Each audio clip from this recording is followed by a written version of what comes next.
लाडकी बहीण योजनेसंदर्भात। या योजनेच्या मदतीसाठी, लाडक्या बहिणींच्या मदतीसाठी आता हेल्पलाईन सरकारनं सुरू केली। राष्ट्रवादी अजित पवार पक्षाकडून हेल्पलाईन करण्यात आलेली आहे। मदतीसाठी नंबर देखील देण्यात आलेला आहे। 9861717171 या क्रमांकावर संपर्क साधण्याचं आवाहन देखील करण्यात आलेलं आहे। उपमुख्यमंत्री कार्यालयात हा हेल्पलाईन डेस्क असणार आहे।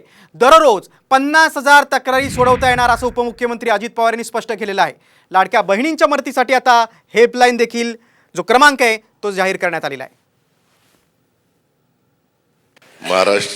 महाराष्ट्रीयवादी हेल्पलाईन यासाठीच खऱ्या अर्थाने बनवलेली आहे आणि तुम्हाला माहिती आहे नंबर पण तसा लक्षात राहण्यासारखा आहे 9861717171 त्याच्यावर 9861717171 हा नंबर तसा एकदा म्हणजे बाकीचे नंबर थोडेसे ऑड असतात, हा लक्षात राहण्यासारखा एकदा दोनदा थोडासा पाठ करण्याचा प्रयत्न केला तर 9861717171